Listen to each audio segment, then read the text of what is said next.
When you consider Hashem as a father, as a mother, He will be next to you.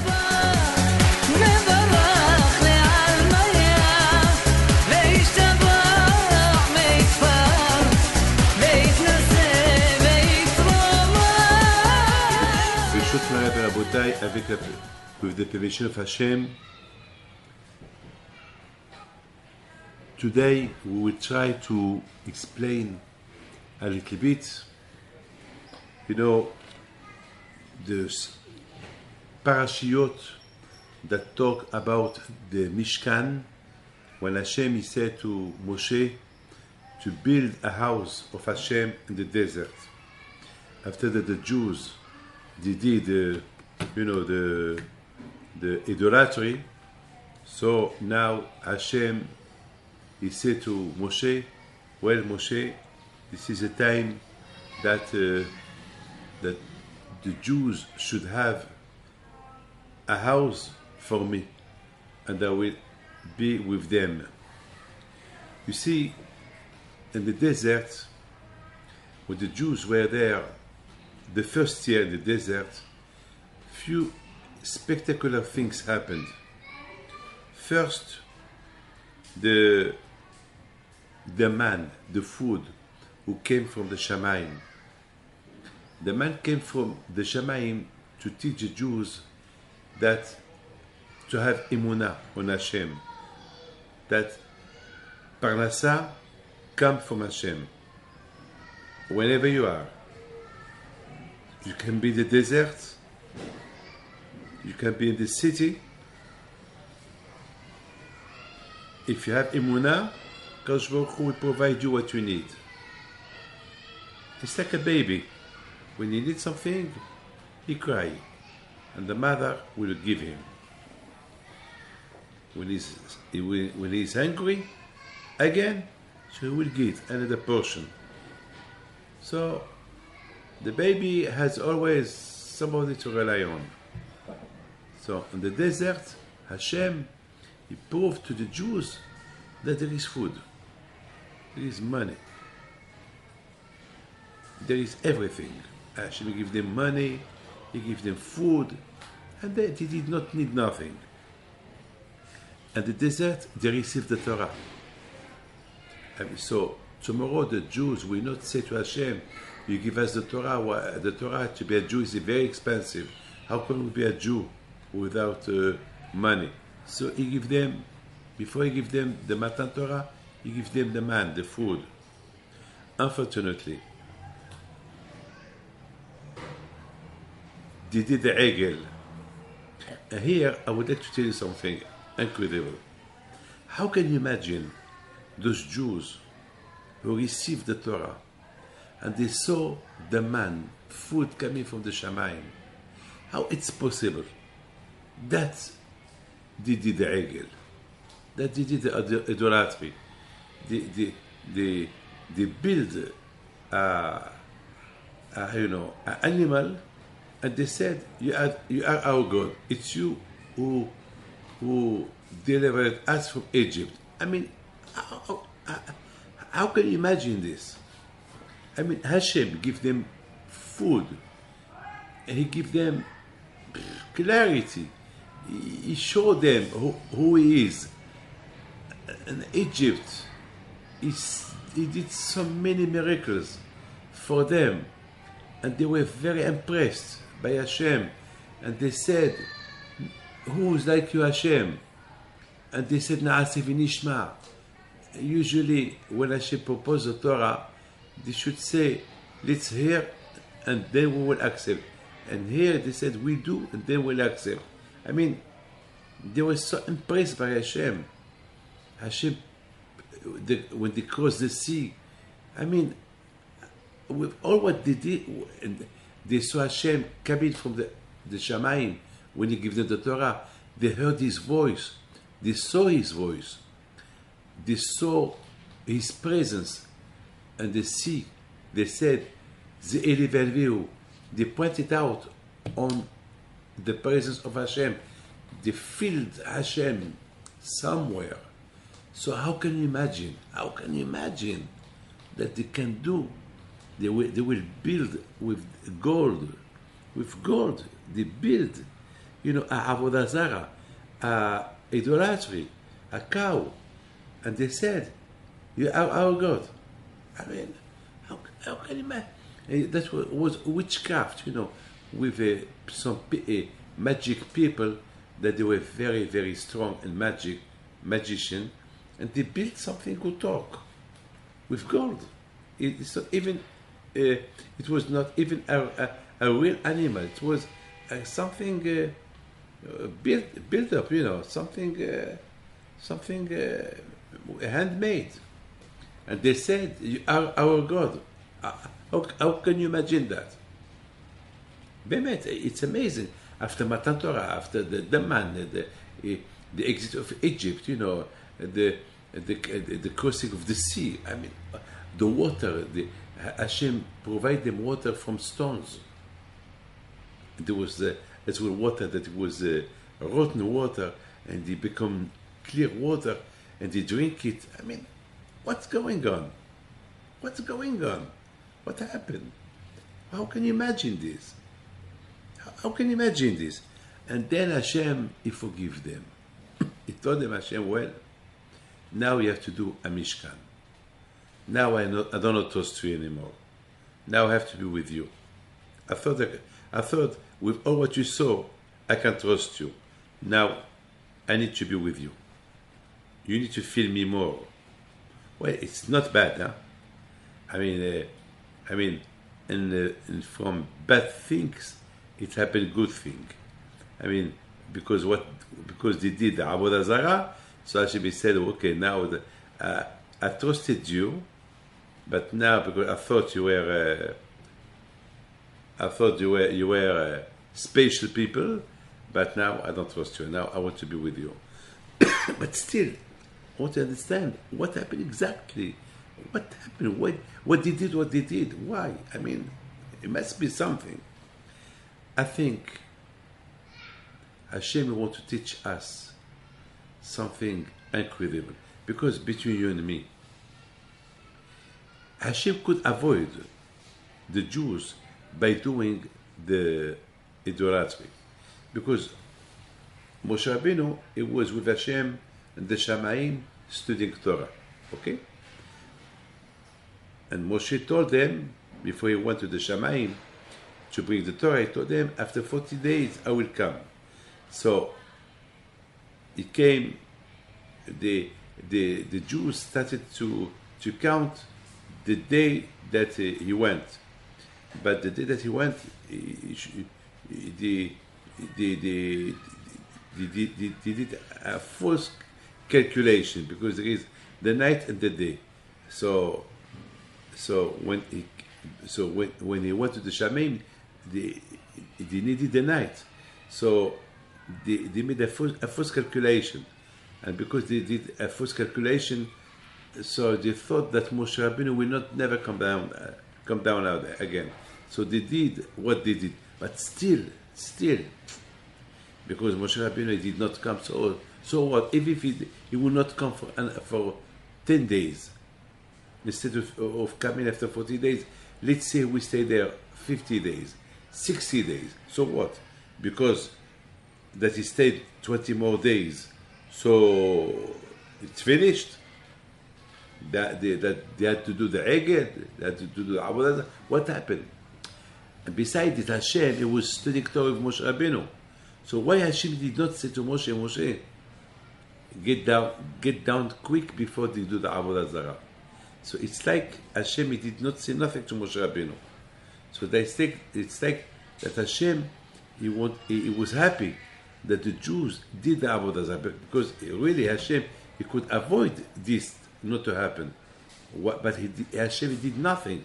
Hashem, after that they did the Avodah Zarah, after that they built the the egel, the cow, the golden cow. So Hashem, he said to Moshe, get down, look what they did. Why? I mean, why Hashem? Why you didn't avoid all this? You could stop it. I mean, it's why you did it? Why did it seemed like Hashem? He wanted that to happen. It seemed to me. Why? Because Hashem wanted to teach us that a person who is very, very, spoiled. I mean, a person who is very spoiled, it's like it's not good to spoil too much a person. Because when you spoil too much a person, that person, because he's spoiled, so he can do anything. I know somebody that like those children of today. The parents spoiled them too much. When you spoil somebody too much, so it will become nothing. I mean, you will lose control. I mean, he's so spoiled, so you cannot even correct him. There is nothing. I mean, there is nothing it can be done. That's why one of the big things that we should do is to give a good Jewish education to our children, not to spoil them too much. I mean, you have to be correct with them, but not whatever they ask you give them. And you give them what they don't ask. So that could be very dangerous for them. That could be very, very, very dangerous. That could be very bad for them. So here you have Jews that they were in the desert. They had everything. They were so spoiled. They did not even need to wash their clothes. They were always clean. Food from the Shamayim, protected. And during the day was nice. During the night was hot because it was in the desert. They had food. They had meat. Everything. Whatever they wanted to eat, it was tasted in the man. I mean, can you imagine? They were very, very spoiled. They were rich. And even Hashem, he came from the Shamayim to earth. He made himself to listen to the voice of Hashem. You have to be a prophet. And they were not prophet. And they have the zichut to listen the voice of Hashem. So look what happened to them. Because they were spoiled, look what happened to them. For one day, that Moshe Rabbeinu, he did not come, look what they did. And that's what Hashem wanted to show to Moshe Rabbeinu, to the Jews. When a person, like always, I mention what Rabbi Shimon Bar Yochai said in the Zohar, that all the stories that the Torah wrote in the Torah, in the Bible, it's advices. I mean, to learn how to act, how to behave. And if Hashem, he did not war on Moshe Rabbeinu, what the Jews were doing, because Hashem, he wanted to show Moshe Rabbeinu, you see the Jews, what happened to them? They were so spoiled, and because they were spoiled, look what happened. They were so spoiled, look what happened. They did the Avodah Zarah.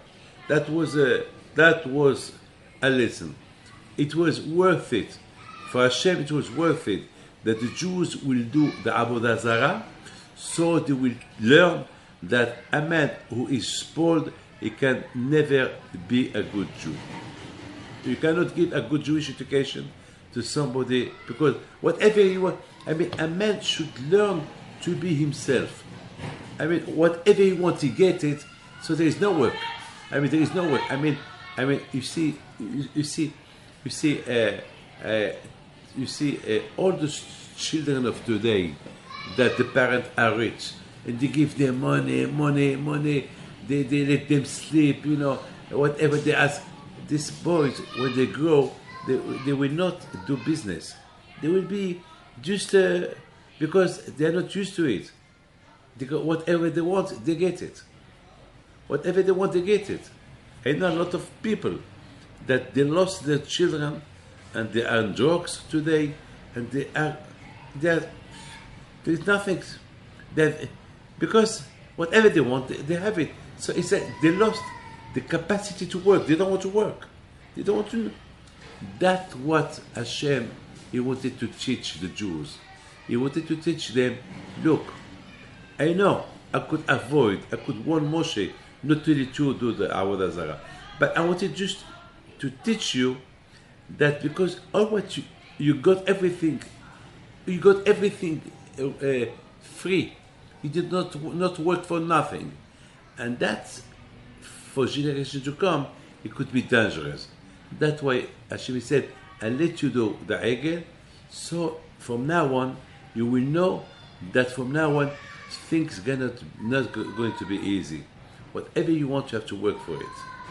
Now, before, if you will not do the Egel, you will understand the Torah. Whatever you want, now that you did the Egel, now the Egel is going to be like it's like in the middle between you and me. To serve me, you have to work hard to serve me. Ve'asu li mishkan. Now you understand why Hashem said, from now on, it's not, the tefillah is not going to be easy to be listened. You have now you have to work hard, and you have to be concentrated in the tefillah so that you can feel me, that I can feel your tefillah. Before the Jews did the Egel, the tefillah was suddenly, the Jews will pray to Hashem, and then pop, quickly Hashem, he will listen to the tefillah. Quick. They were very spoiled. I mean, even when the Jews arrived to the sea, they called Hashem, and the sea splashed into parts. And the Jews went in the middle. I mean, can you imagine that? Whatever they say, done. They get it. She said, no. You have to merit. You must merit. Whatever you want, you have to merit. Even to pray to me, there will be a Tzara who will stop you or will disturb you not to feel the tefillah. And you will know that you don't do the tefillah. So that's going to be your work, to pray well to me so I can listen to you. Now you understand. A lot of things happen. Now we understand this fabulous story, in Parashat Ki Tisa. This fabulous story, this beautiful parasha of the Egel. I mean, no one understand the motive of the Jews doing the Egel, doing Avodah Zarah, idolatry. I mean, there is no motivation. There is no motive. Why did it? But the reason is the Jews have no motivation to serve Hashem with all their heart, because everything was easy for them. I mean, everything was there. Everything was easy. I mean, always I said, there is a big difference between a poor man who become rich, between a rich man who worked hard to be rich. A poor man who become rich, the same way he become rich quick, the same way he become rich quick, he can lose it quick. But a man who work hard to get the money, he will not lose it quickly, because he gets it very, very hard. It didn't get easily. So there is a difference. So now you understand why the Torah, now Hashem, when the Jews left Egypt, they saw so much miracles from Hashem.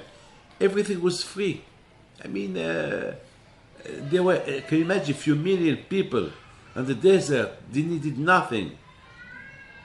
Just imagine in Hong Kong or in Paris, few million people living there. I mean, you have food coming from all over the world to feed the few million who are in Paris. And there is a city, there is cars, there is underground, there is, all kind. I mean, all what the city needs. Can you imagine a few million people in the desert, and they had everything. They had everything. Can you imagine? And nothing came from nowhere. Everything came from the Shamayim, from the sky. It's amazing. So Hashem wanted, on one hand, Hashem wanted to teach the Jews, you see, if you follow me, you have everything. But on the other hand, Hashem said, look, up to now you got everything freely. Now from now on you have to work hard. So it was a test, a big test. So Hashem, a lot of times he tested them, he trained them, and then it was the big test of the Avodah Zarah, the idolatry that they did, that Hashem did not stop it. So because Hashem wanted to teach them, hey, from now on you have to be careful. From now on, you're not going to get everything easily.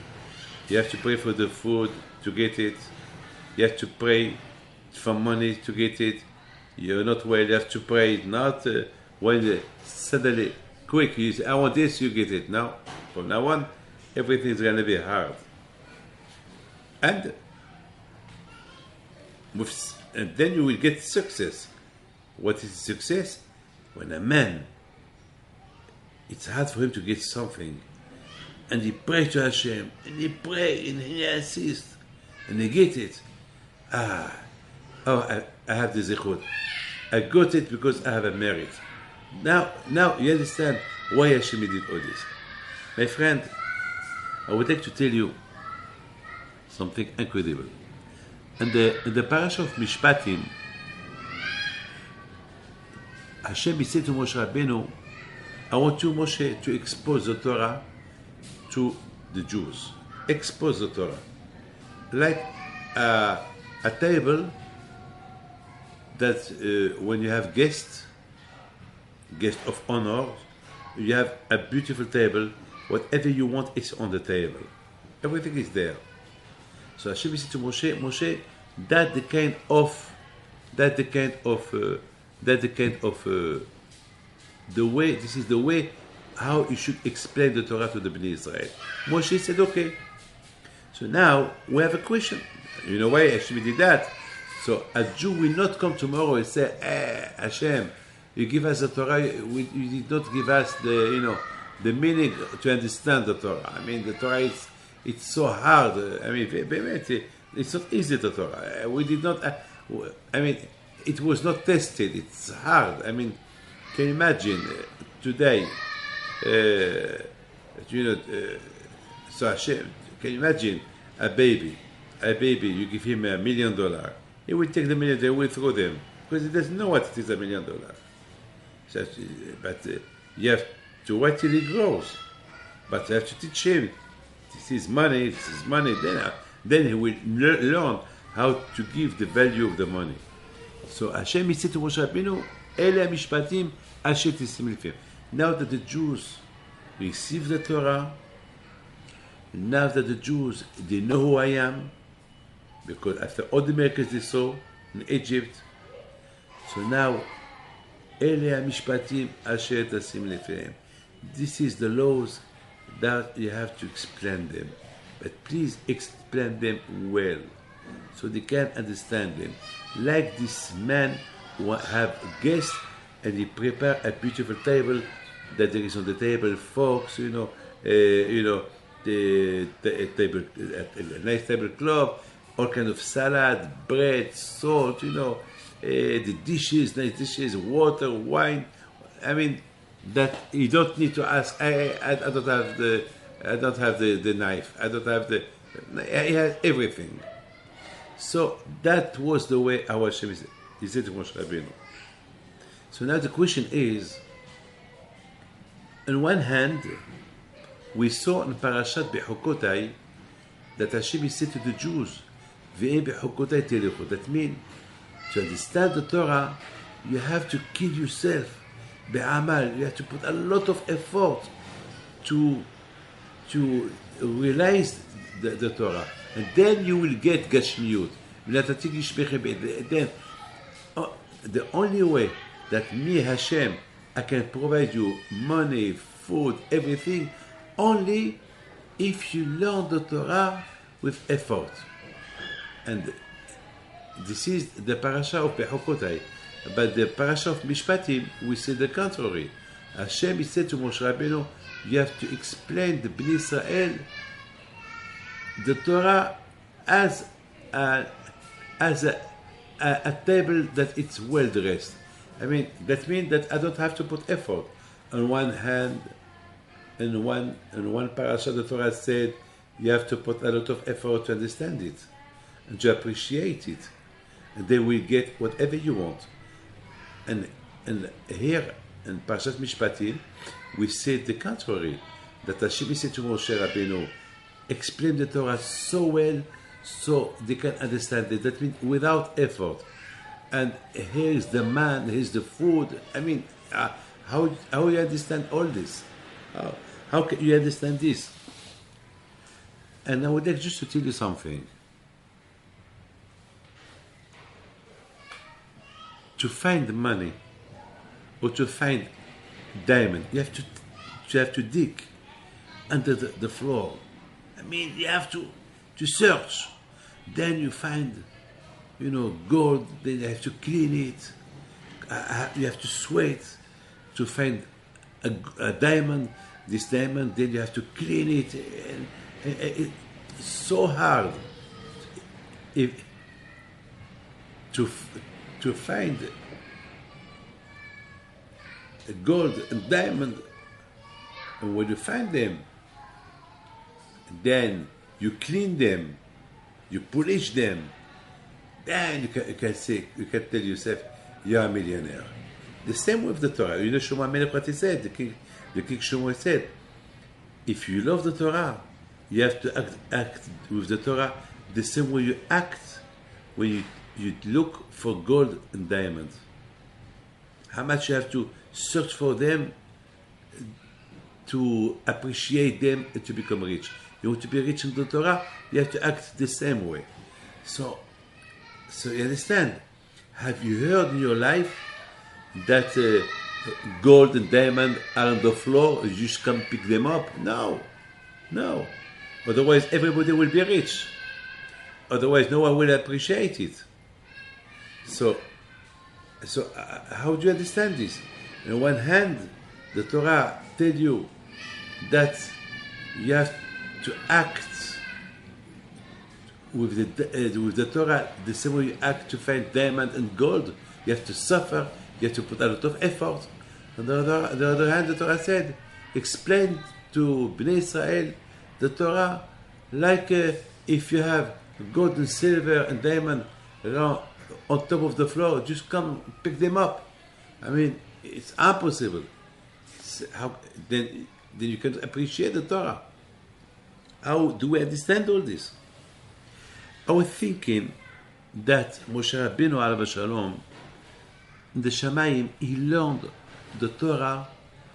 All Hashem teach him all the Torah that he needed, and all the Torah that all Jews they will learn. You can imagine, it's unbelievable. Hashem said to Moshe, David Pinto, all the classes that I did, all the way I understand the Torah, Hashem said to Moshe Rabbeinu, Moshe, here's what David Pinto is going to say. Here's what his father is going to say. Here's the way that his grandfather will understand. Here's this man, how he will understand the Torah. This man, billions, the Torah has no end.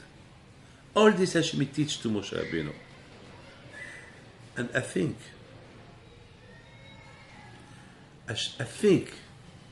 that when Hashem said to Moshe Rabbeinu, expose the Torah like on the table, like a table that is well dressed, that means, Moshe, don't forget Moshe, you have a big job to do. You have to give the Jews a taste of the Torah. Because the Torah is very hard. Don't do that, don't do this, don't work Shabbat, don't eat this. It's hard. I mean, can you imagine? You're on the plane, everybody's eating food, you are hungry, you don't eat because it's not kosher. I mean, can you imagine nice wine? No, you can drink only kosher wine. I mean, they propose you on the plane champagne, nice champagne. You want a glass of champagne, and no, it's not kosher. I mean, it's not easy to be Jew. I mean, everything is not to work Shabbat. Everybody is working Shabbat, not you. I mean, can you imagine? You have to do Shemitah, you have to do Yovel, you have to do this. Don't touch your wife when she's Nida, maybe 2 weeks, 3 weeks. I mean, it's so hard to respect me. I mean, especially if you don't have, if you don't test the meaning of the Torah, it's going to be hard for you to do it. So that's what Hashem said to Moshe Rabbeinu. Moshe, if you want that the Jews will appreciate the Torah, and they will put a lot of effort to understand the Torah, you have to give them a test it. Give them to test it. Once they test it, leave them the rest. As long as they don't test the Torah, it will be hard for them. Now, before we will tell them to put effort on the Torah, to understand it, to appreciate it, and to get, according to that, material, everything. First, give them a first test. Give them a first test. Let them test. Especially, you have to encourage the Jews, because each Jew, he has something that he should bring. If you give him a test, so every Jew, he will be motivated to study Torah with effort, so he will discover the Torah that it belongs to him. כל ישראל יש להם חלק לעולם הבא. Each Jew has a portion of the Torah, the way he will understand it. A portion in עולם הבא. It's going to be your עולם הבא. Every Jew is going to have a portion of עולם הבא.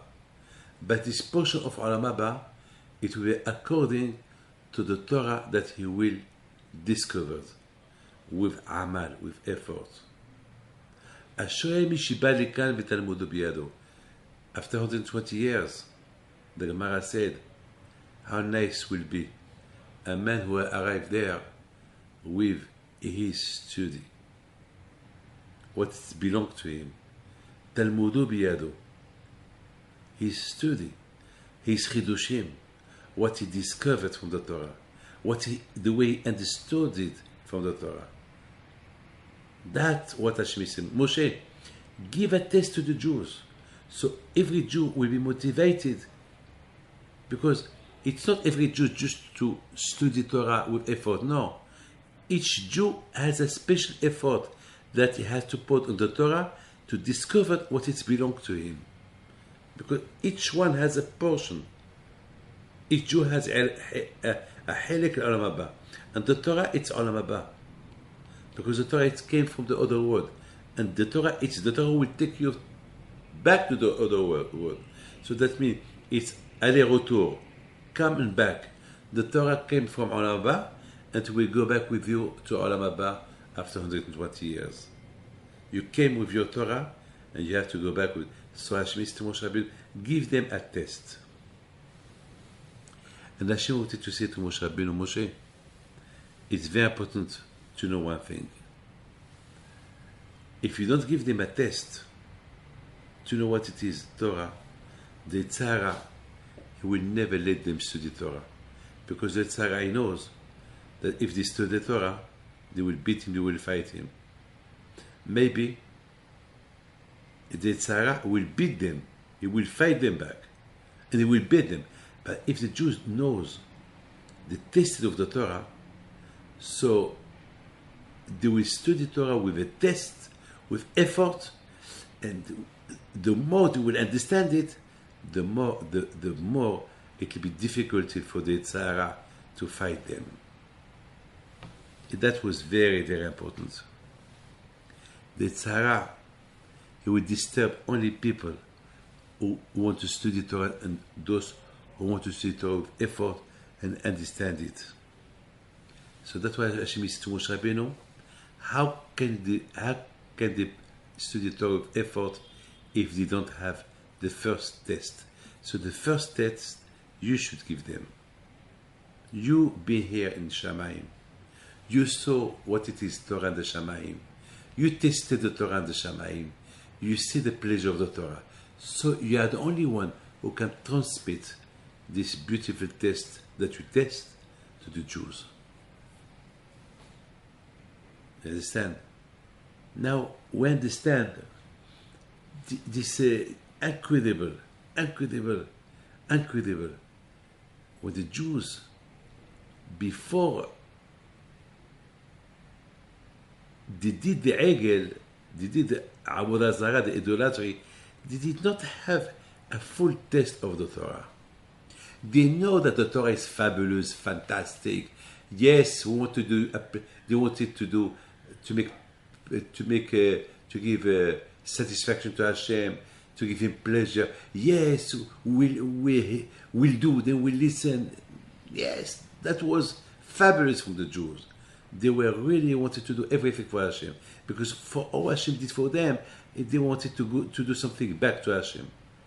But a real test they did not have. Because they did not have the real test of the Torah, so they did the Avodah Zarah. So Hashem said to Moshe Rabbeinu, Moshe, you see what happened? If they don't have the test of the Torah, all the time they will do Avodah Zarah. I will punish them, they will do Teshuvah, and then again Avodah Zarah. But if they test it, once they test the Torah, it will be so nice in their mouth. The Torah will be so nice in their mouth, so nice to be accomplished, so nice to be done, they will never do the Avodah Zarah.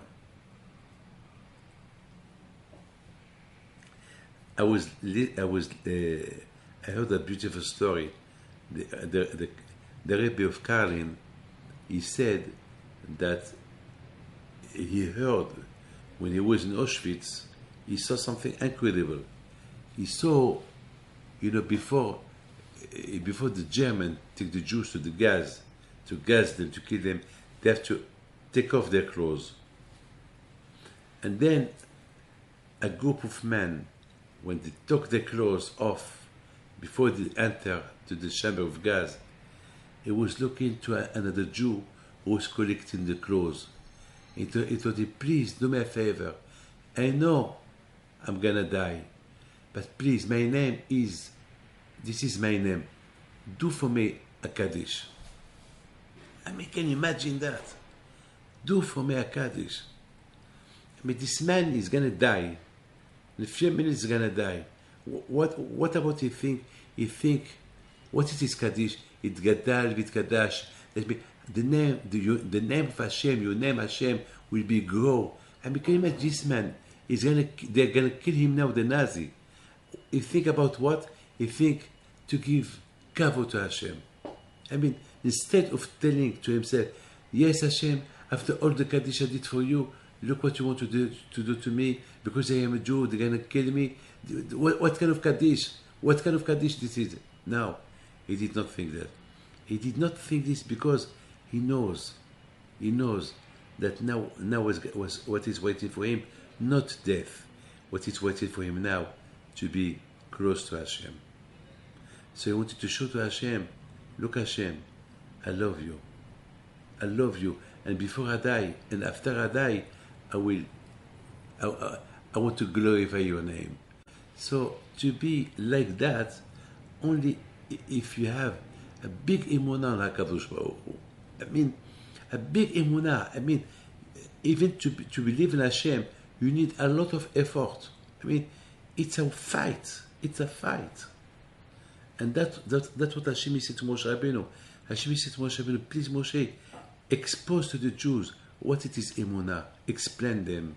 Expose to the Jews what it is not to work on Shabbat. Expose to the Jews what it is to be a good Jew. Expose them so they can understand.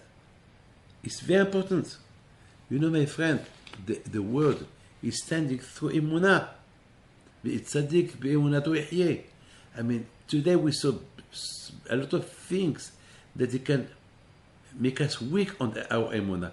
Like last week, a boy, a 20-year-old boy, he died in a crash.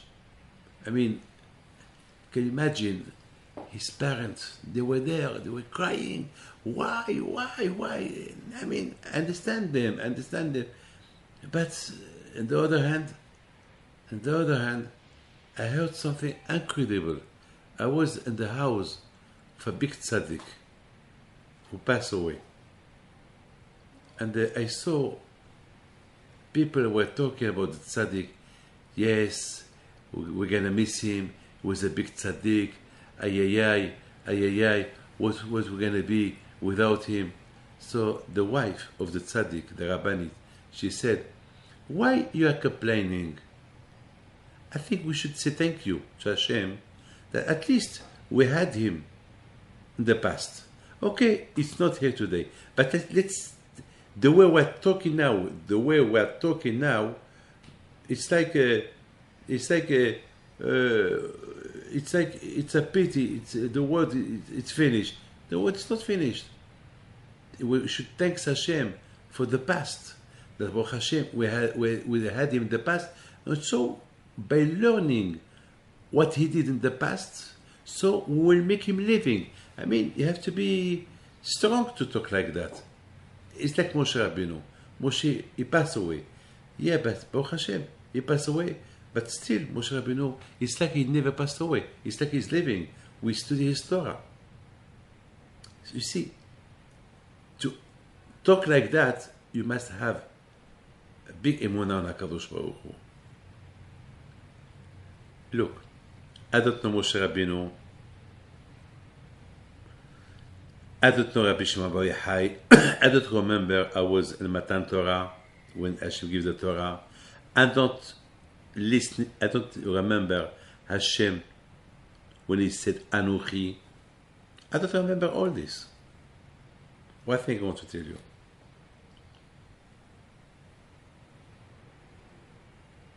This is our effort.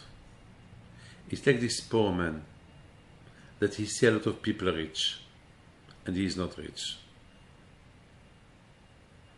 With motivation, with a lot of ratzon, willing, with luck as well, he can become a millionaire. Yes, he can become a millionaire. You see, we saw nothing. But one thing, it's sure, we heard the voice of Hashem who said Anochi. This word Anochi, I am Hashem, it's up to us. If we do effort, this Anochi will come back to us. Because we were there. We were there. It's easy. I mean, you cannot say to Hashem, after 120 years, Hashem will make you hear Anochi, that it wasn't you. That you did listen to it once. And that will make you remember all your history. Who are you? Who are you? Who are your grandparents? Abraham, Isaac, Yaakov. It's up to you to discover all your history. All your past. It's on your hand. It's just you need effort. We are the best. We saw nothing. We have big emunah. I would like just to tell you something. A man came to see me one day. He told me, Rabbi, I want to tell you something. One day I saw a rabbi, and I saw a light in his face. I said, you saw light? How it look like this light? He said, I cannot explain you, but I saw something in his face. It's incredible. It's emunah. A lot of people, you see a beautiful face, a light on the face of somebody when they understand Torah. But all this is when you do effort. Look, Batya, the mother of Moshe, she saw the Shekhinah on Moshe when she found him. Does she know what it is Shekhinah? She was a Goya. She's a Goya. How does she know who is the Shekhinah? We never saw Shekhinah. And this Goya, she saw Shekhinah. Yes, the Ratzon, the willing, because she wanted to see the Shekhinah. And because she wanted to see Shekhinah, so she saw the Shekhinah. She saw the Shekhinah. Ay.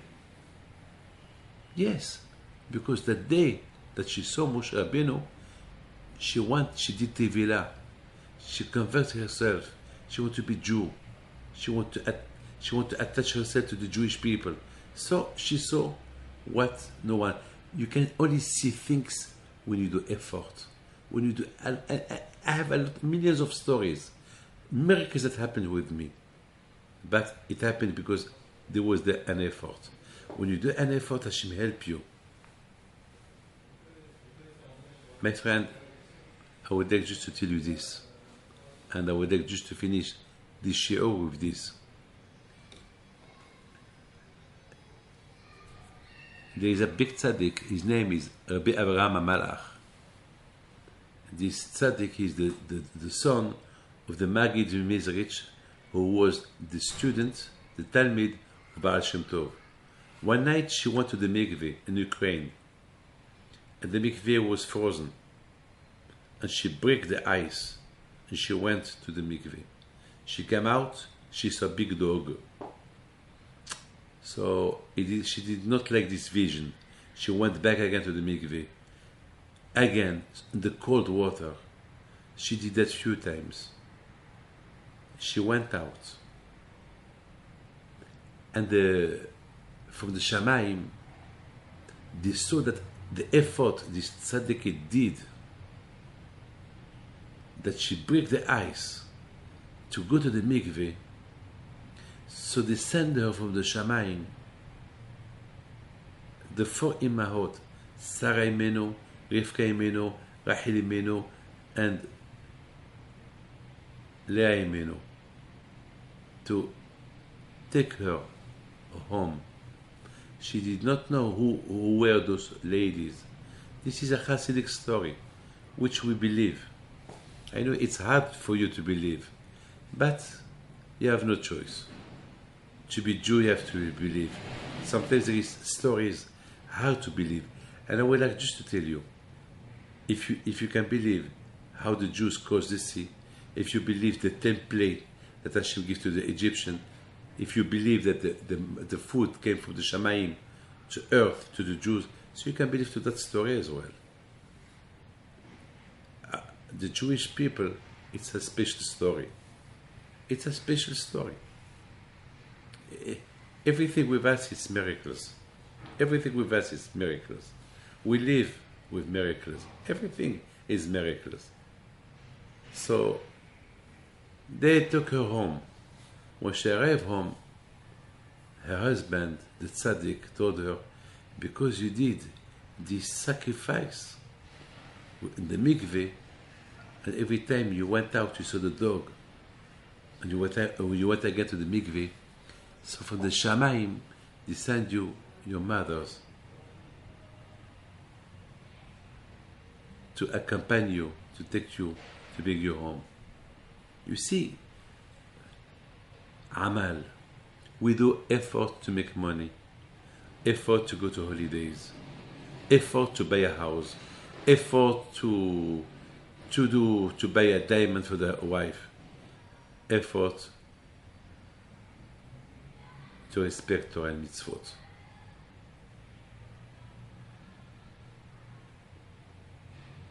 That's why Hashem, He wanted to teach the Jews that the main thing, ve'asu li mishkan, every Jew should do something out of his body to be in the service of Hashem.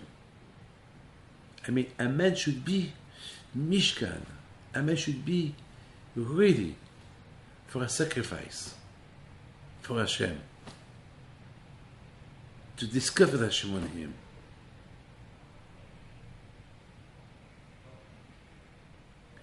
In Parashat Teruma it said, "V'lakhu li teruma." Take me a donation, gold, money, etc., etc.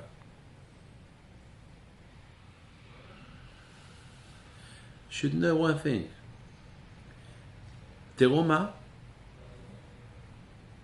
the word of teruma is Torah ma.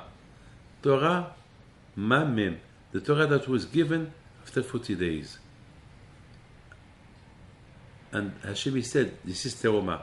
But teruma is as well the word of donation. That means Hashem said, and what kind of donation? Gold and silver and ne'oshet. Hashem said to the Jews, if I created the kesef and the zahav and the nechoshet, it's only because of the Torah ma. Without the Torah, I don't have to create all this. If I create gold that is expensive, diamond that is expensive, only because that they be on the service of the Torah, not for your service. A man should not think that the money, diamond, wealth, it's only to enjoy them. It's for him to take use for them. No. Hashem created them that they should be in the service of the Torah. Not that the Torah will be in the service of the gold. Hashem, the idea of the gold and the diamonds that Hashem created them, only that a man could use them for Hashem, for the Torah. The Torah said, Vikhu li teroma. Vikhu li, it's Gematria 40. It's the Torah that was given after 40 days. Vikhu li teroma, Torah ma. It's incredible. You know, Vikhu li teroma is Gematria Vav Yud He Shem Ekye, one of the names of Hashem. And the Jews left Egypt, Ekye Asher Ekye. When Moshe Rabbeinu said to Hashem, if the Jews will ask me what's your name, Hashem will tell them my name is Ekye. I was Ekye Asher Ekye. I always been, and I will be, and I am. Ekye now, I am now, I was, and I will be. This is my name. If a man will realize who is Hashem, that Hashem is, he was always, and He is a creator. So, all what he has in his hand, he will put it for the service of Hashem. Otherwise, God forbid, a man will think till he died, well, everything is mine, everything is belong to me, I'm here, and then he will have to give counsel to Hashem. I would like to wish you, to all of you, bracha, betzlacha, briut, and we pray to Hashem that we will have the zechut to feel Hashem. Amen. God bless you.